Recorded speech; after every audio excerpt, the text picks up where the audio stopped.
નમસ્કાર દોસ્તો, હું પ્રોફેસર પ્રયત્કર કાનડિયા. આજે પોડકાસ્ટમાં મારી સાથે છે ધ્રુવભાઈ, જે એન્જિનિયર થયેલા છે, એન્જિનિયરિંગની ડિગ્રી ધરાવે છે કમ્પ્યુટર સાયન્સમાં. આઈટીમાં એમની ખૂબ માસ્ટરી છે. ધ્રુવભાઈ વિભાગના વિદ્યાર્થી પણ છે અને ખૂબ સરસ જ્ઞાન ધરાવે છે વિષયનું ને આઈટીનું વિશેષ જ્ઞાન ધરાવે છે. ધ્રુવભાઈ આજે પોડકાસ્ટમાં કેટલાક પ્રશ્નો પૂછવા માગે છે, તો ધ્રુવભાઈનું પહેલાં તો હું સ્વાગત કરું છું અને એ પ્રશ્નો મને પૂછશે. ધ્રુવભાઈ તમારા જે ચર્ચાના પ્રશ્નો હોય વાત કરો, આપણે વાત કરીશું. સર, આજે આપણે કઈ બુક પર ચર્ચા કરવાના? આજે trends in library and information science, જે ઇંગ્લિશ પુસ્તક છે અને જે રિલાયબલ પબ્લિકેશને પબ્લિશ કરેલું છે, એટલે અંગ્રેજીમાં જ છે આખું પુસ્તક. તો trends in library and information science, જે નવા ટ્રેન્ડ હશે એના સંદર્ભમાં આપણે વાત કરવાના છીએ. સર, આ બુકમાં કઈ પ્રકારની માહિતી છે? આ બુકની અંદર તમે જોશો તો શરૂઆતથી આપણે વાત કરીશું તો digital library service, marketing of library and information services, એટલે કે માર્કેટિંગ કેવી રીતે કરવું. આમ તો બધી વસ્તુઓનું તો બહાર માર્કેટિંગ થતું, દરેક પ્રોડક્ટનું માર્કેટિંગ થતું હોય, પણ લાઇબ્રેરી સાયન્સની જે પ્રોડક્ટ છે, ઇન્ફોર્મેશનની કોઈ પ્રોડક્ટ છે અથવા તો લાઇબ્રેરીની કોઈ પ્રોડક્ટ છે, તો એનું માર્કેટિંગ કેવી રીતે કરવું, એની જુદી જુદી સર્વિસ છે એના વિશેની ખૂબ ગહનતાથી વાત કરવામાં આવી છે.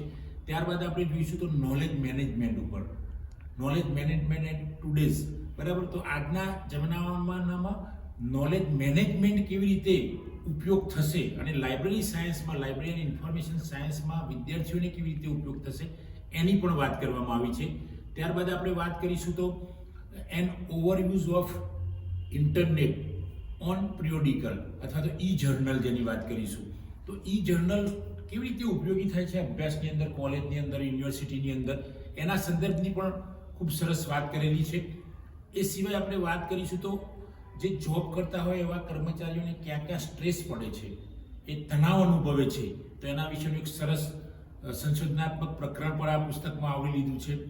ત્યારબાદ આપણે વાત કરીશું તો option and future of books, બુકનું આજનો ભવિષ્ય શું છે, આજ શું છે, એના વિશેની ગહન વાત સુંદર રીતે કરવામાં આવી છે.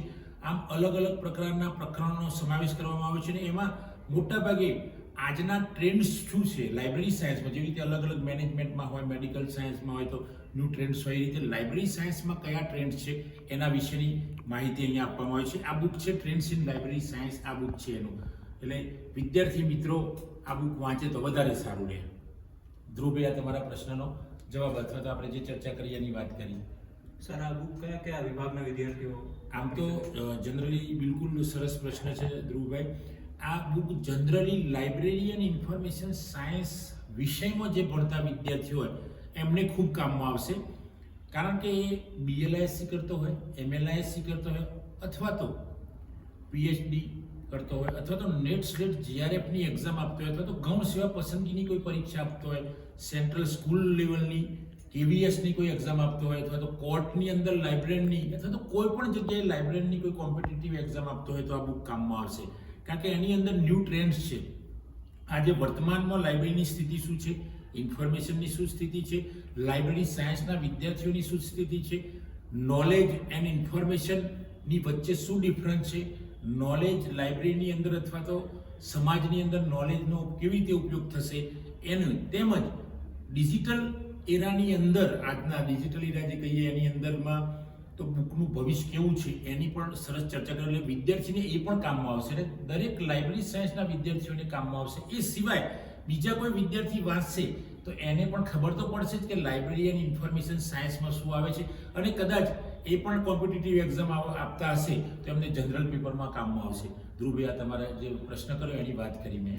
સર, અત્યાર સુધી તમારી ટોટલ બુક્સ અને કેટલા આર્ટિકલ પબ્લિશ થઈ ગયા? અત્યાર સુધીમાં ધ્રુવભાઈ મારી 45 બુક તો પબ્લિશ થઈ જ ગઈ છે.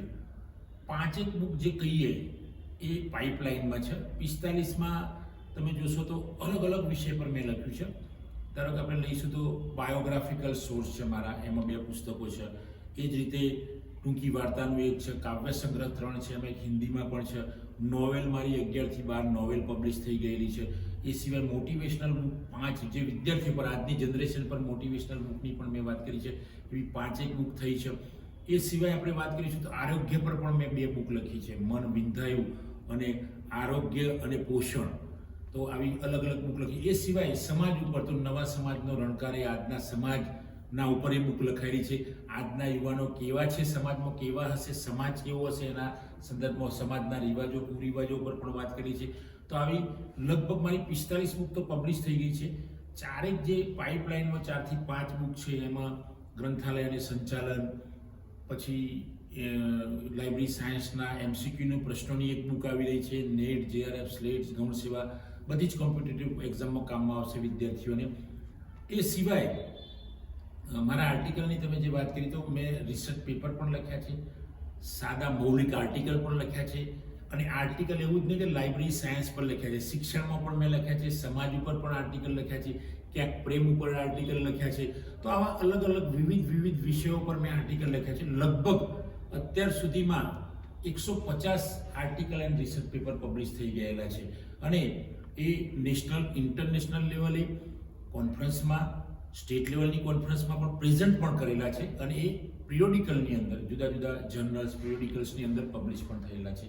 આ તમારા પ્રશ્નનો જવાબ છે ધ્રુવભાઈ. સર ખૂબ ખૂબ ધન્યવાદ તમારો માહિતી આપવા બદલ. ધ્રુવભાઈનો પણ હું આભાર માનું છું કે આ પોડકાસ્ટ પર, આજની પોડકાસ્ટ પર ધ્રુવભાઈ જેવા ઇન્ટેલિજન્ટ માણસો જે પોતે એન્જિનિયર છે અને એન્જિનિયર હોવા છતાંય લાઇબ્રેરી સાયન્સમાં પણ એક સારો અભ્યાસ કરી રહ્યા છે અને આગળ લાઇબ્રેરી ફિલ્ડમાં, આ પ્રોફેશનમાં આગળ જવા માગે છે. તો ધ્રુવભાઈનો પણ હું આભાર માનું છું. અને મિત્રો, આપ સૌનો પણ આભાર માનું છું કે આપ સૌ આ વિડીયો જોઈ રહ્યા છો. આ વિડીયો જુઓ તો એને શેર કરો, કોમેન્ટ કરો અને લાઈક કરો. અને જો મારી ચેનલ સબસ્ક્રાઇબ ન કરી હોય તો સબસ્ક્રાઇબ કરો. મિત્રો આજે આટલું જ. જય હિન્દ, જય ભારત.